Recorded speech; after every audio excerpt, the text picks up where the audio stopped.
Hare Krishna, everyone. Thanks for taking your time to have a look what it is all about. So, where that topic comes from, and so on. So, first of all, what inspired me originally to look into that topic, I came actually accidentally across it then later on, was the 2014 retreat where Gurudev, His Holiness Devarita Maharaj, was speaking about how we have to somehow or other find a way to fulfill Srila Prabhupada's second half of his mission, the missing 50% of an ashram dharma. And so repeatedly, it was quite prominent, that thought, during the retreat, noticeably. And yes, somehow or other we have to get the ashrams right? And so after that retreat, I went the first time to Mayapur and came across the path, so to say. It's not a quick fix, or I don't believe that I know it all or anything, but the direction I kind of came across, and so I was over the last 10 years thinking about that, on and off. More on lately, and got some realization also from my experience in the Grihastha ashram and so on. And I think it's important for us to get a little bit deeper understanding of how Krishna's system actually works, how Krishna's system is actually his system of care for us, right? And we can't talk about one ashram dharma or getting the ashrams right without addressing the topic men and women in spiritual culture. And then usually what happens, our minds all go into overdrive, and we come up with so many ideas what it is about and so on. So so our minds are going quite bonkers sometimes with that topic. So first of all, before any confusion arises what this is about, I won't tell you what it's not about. Okay, so it's not about blaming anyone for anything. It's not about blaming anyone. It's not about shifting blame. Oh, it's your fault, their fault, and so on. So it's not about that, right? I have a little list here because I'm having troubles remembering items. So what else? Establishing. It's not about establishing Indian or Bangladeshi culture anywhere in the West or anything like that. It's not that we try to implant something, do a copy and paste, because that won't work, and it's also not even wanted or needed. It's not about forcing anyone to be someone they are not. Not pressing anyone into a mold, and now you have to be like this, you have to behave like that. It's not about oppressing someone's individuality. It's so many things can come up in our minds, It's not about becoming an ideal or the perfect spouse or anything like that.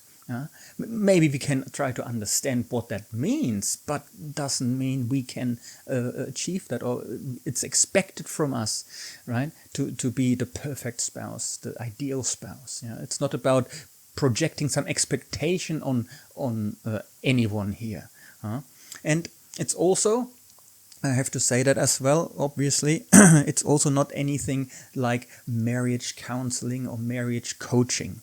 That's not the purpose of this presentation, even though we're going to speak about the mechanics of men and women, and they can actually help us to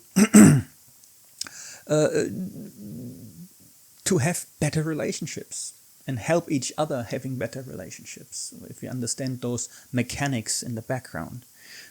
So many things this presentation is not about, and I hope whatever else I may have forgotten, what our minds come up with, we can hopefully just have deep breath now and try to hear what it's actually about, or what I'm trying to achieve with that presentation. First of all, we want to try to get some understanding why Srila Prabhupada and Gurudev as well hopes to establish, or hoping to establish something, Van Ashram Dharma, because it's a system of care. It's the greatest system of care, and it's Krishna's system. It's very different to our thinking. It goes very much against our conditioning and so on. So it's hard to even access.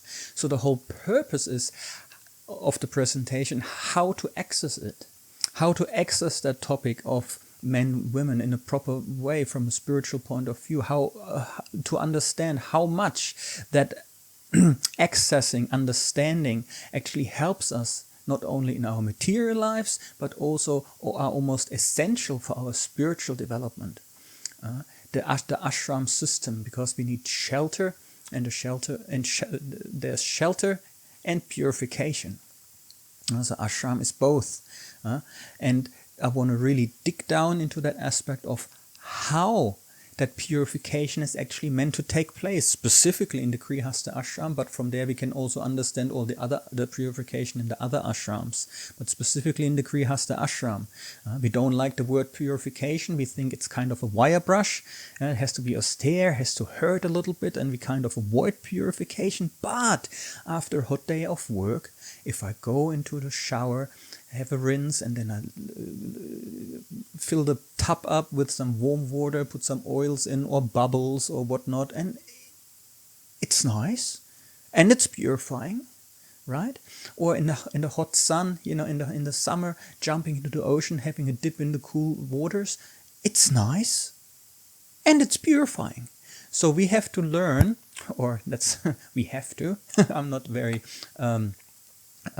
conversational type. I'm more like the confrontational type. We have to learn how to turn Grihastha ashram, married life, into a bubble bath for purification, right? So what I'm trying to present is an access door with which we can understand or access Krishna's system a little bit, because we're putting so much time and effort in our devotional life, and we are all sincere. We may not have pure motivations. I don't have pure motivations, but the sincerity is there. And by not understanding how we are meant to create shelter for us in the Grihastha ashram or any ashram, we're making it unnecessarily difficult for us to progress on the path of devotional service. So I want to have an attempt to make it relevant for our life, devotional and material. That's what the whole topic is about, from men and women mechanics to Van Ashram Dharma, how that connects. And the key I found, which helped me a lot to access that topic, is awareness and understanding of how the false ego works, and for this topic specifically, how the purification of the false ego is actually meant to take place in the ashram. And that's so crucial, because we have this idea, yes, it's about purification, and yes, somehow we come out the other end purified, but we don't know much about that process, how the process is actually meant to take place.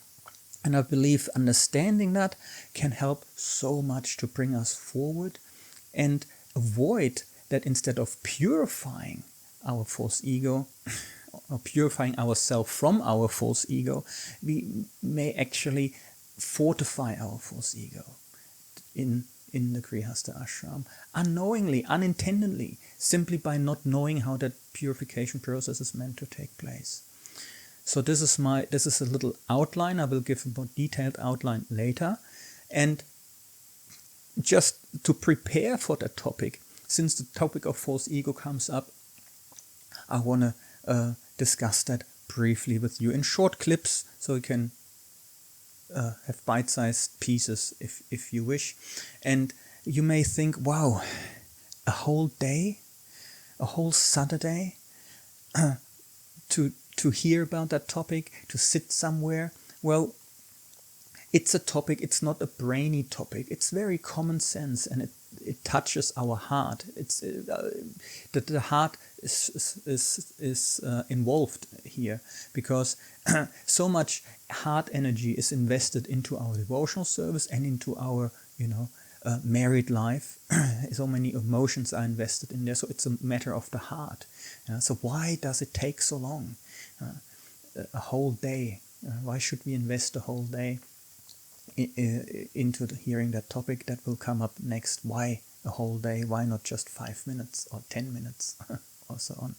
So I hope you continue going through the clips. They're preparing for the workshop, and you will also get an idea what's going to be discussed in that workshop. So thanks so much for your attention, and let's see why it has to take so long. Hare Krishna.